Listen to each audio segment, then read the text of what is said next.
people, the COVID-19 pandemic has passed and is not given much thought or news coverage. Yet there's a growing number of people who have reported symptoms that have never left them. Many of them have had these symptoms for years. The Office of National Statistics estimates that over 2 million Britons have long COVID. You may have it, or you may know someone who is struggling with it. My name is Paul, and I've been debilitated by long COVID since January 22. In this podcast, I'm going to share my journey and things I've experienced along the way. My aim is not to give medical advice. I'm certainly not qualified to do that. But I've been gaslit, ridiculed and dismissed for my symptoms, and I know it can be a very lonely place to be. It's an invisible illness, and I just want people to know that they're not alone.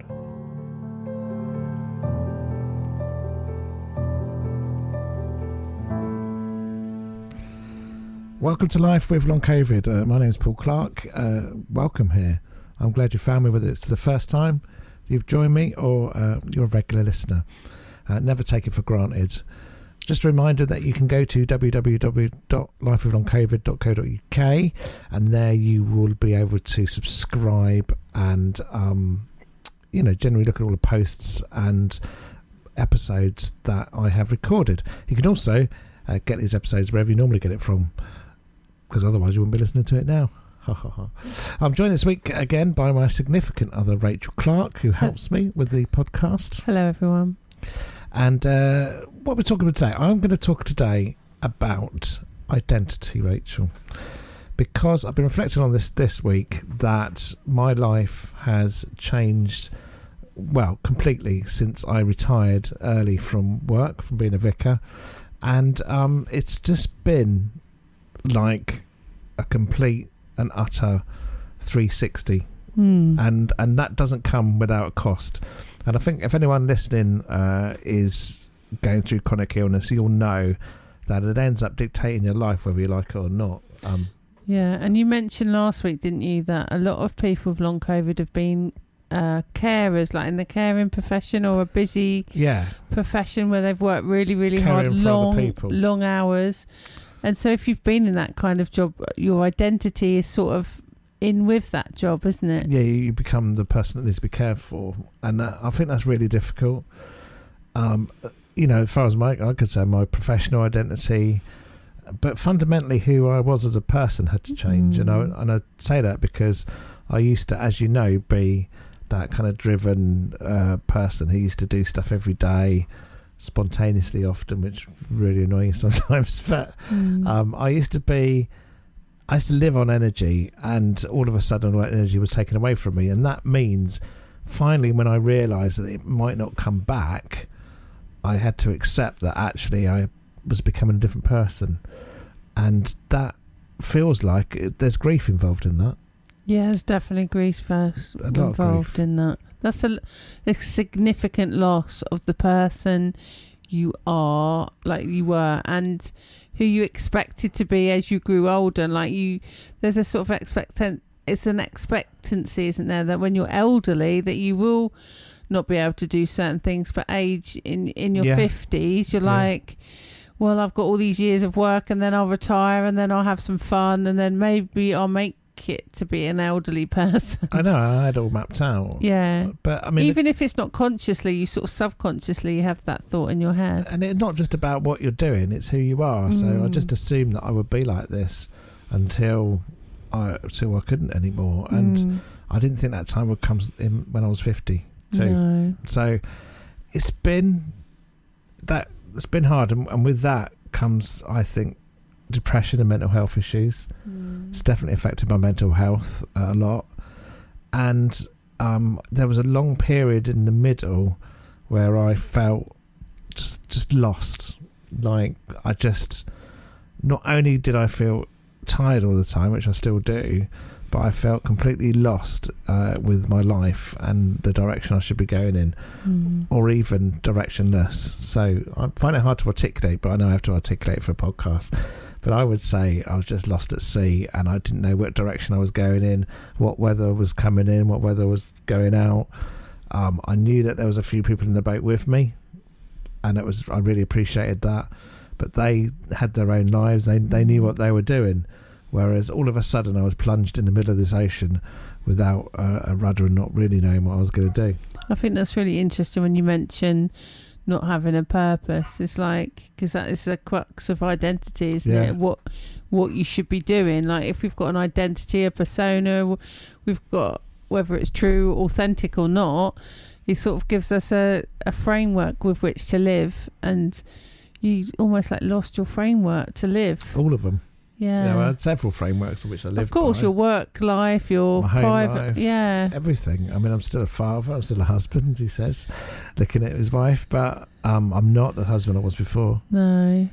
It's you sort of had to become a different person, and you had to grieve, like you talked about grief, you had to grieve the person you were, and kind of part of grief, they say there's 5 stages of grief. People don't really think that anymore, but there's still a useful thing to think about, all those emotions you might go through, like anger and stuff like that. But the one of them is acceptance, so I guess that's only more recently I've been able to come up. I've been through the anger, I've definitely been denial. Through denial. I've definitely been depressed for quite some time. Sadness, and there's an in between stage where you haven't accepted it and you're in a denial, and you think, oh well, I could go back to doing what I did before. I even get as far as applying for jobs sometimes that I know I can't do. Yeah, because one of those stages of grief is bargaining. Yeah, like where you sort of bargain. What, with yourself? Yeah. So it's like, it's almost like you sort of did that. You're like, oh well, if I do that, that will be all right. I like that, bargaining. Yeah, you're kind of saying, well, if I just take on that job that I used to do, or like I used to do, then it'll probably help and I'll get better. And or I go through days when I think, oh, I could do that, and then I realise I can't. No. But the trouble is, that's like grieving all over again. Yeah. Because like, you apply for a job and you don't get shortlisted, or you do get shortlisted. Even before that point, though, I might say to you, Rachel, I've applied for a job. And you go, okay, what have you applied for? And it'd be like, chairperson of ICI or whatever, something stupid. And then you'd be like, yeah, but do you think you could do that possibly? Yeah, have you got the energy? Like, no, I don't even think about that. But there is a frustration there, isn't it? Because, like, if you just gave in your CV, you would be able to do it. Like, you have got the skills. Like where I work, someone's recently left, and he said, oh, would your husband be able to do that? And I said, potentially, but he's got like, you've got restrictions, which is like your energy levels, isn't it? And pain that you feel, and stuff like that. And then that would stop you doing that job, even though you're more than capable of doing it. That's what chronic illness does. It de-skills you. Yeah. And it everything you, but part of it is a de-skilling. It's like everything you could do before. Of course, in theory, in my head I can do it, but my body says no. Yeah, absolutely not. And maybe I could do it for 5-10 minutes, but to be honest, employers are looking for a bit more than that. I'll have a little nap now, sorry guys. And I think the loss of identity is a thing that no one really talks about that much. No. And I don't care, what people have done or what they haven't done. You don't have to have done a high profile job in order to have a loss of identity. The grief that comes with losing the person you were is real, and the anger's real. And I suspect I've probably taken it on family and stuff like that as well, and been grumpy. I've been through all of those emotions. And I think the acceptance thing, am I there yet? I'm probably not there. Well, the thing that the 5 stages of grief used to, it was misrepresented, but the 5 stages, you go through certain stages, but everyone these days, people say grief is always there. Sometimes it sort of pops out, those feelings pop out, and then they go down. Under the surface. But it's like, if you have a level of acceptance, you can sort of get on with your life, and then one day you might feel really angry again, and one day you might feel sad.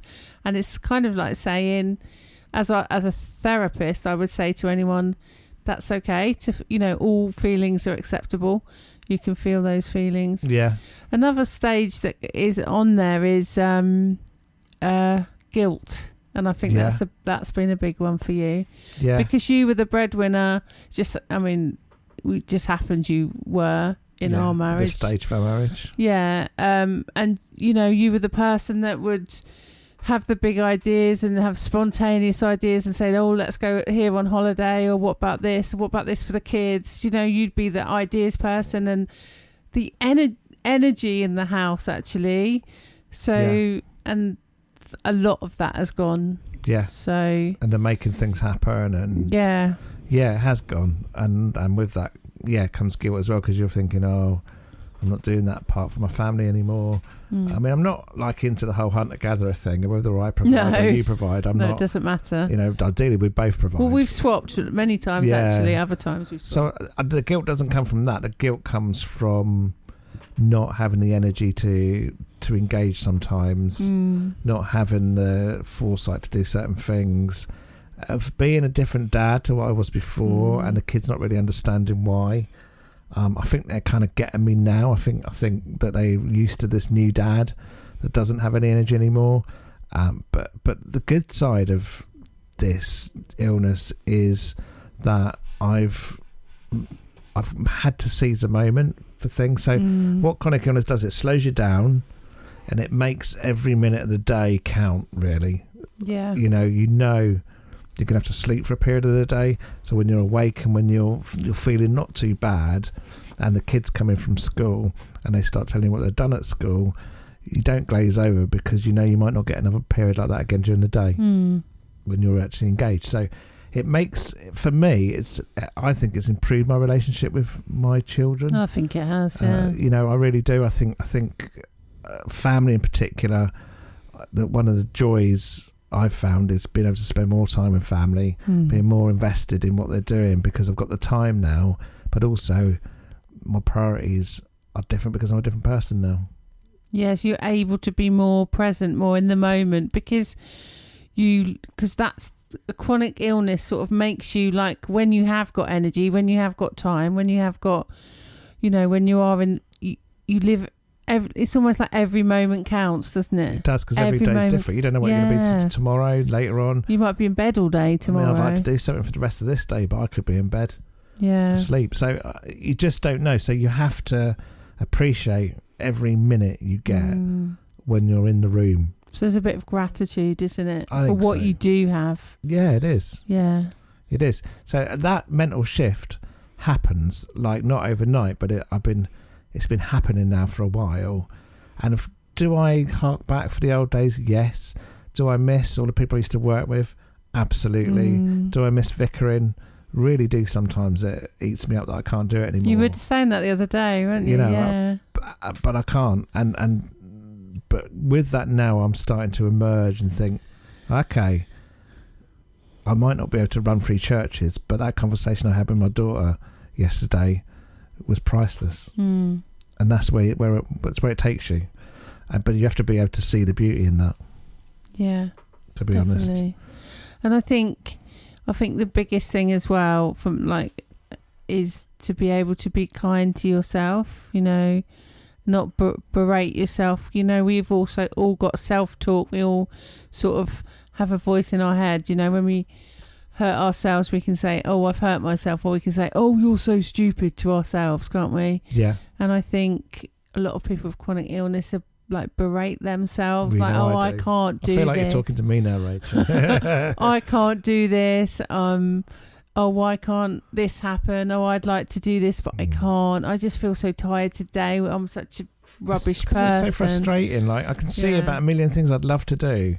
Yeah. And I can't do any of them at some point. But I think a key thing is to try and be kind to yourself. And one technique of that is to think, if it was the person I love the most, if they were in my position, what would I say to them? Like that. So if I was really ill and I was lying in a bed, what would you do? You'd put a blanket over me and say, do you want a cup of tea? You've got to imagine that. And you've got to say those things to yourself. It's like, if you're really tired and you've had a really bad week and you need to get some energy back, just lie on the sofa with a blanket over you and do what you need to do. And you know. And is this why we think that people with chronic illness tend not to be very good at self-care because they feel guilty?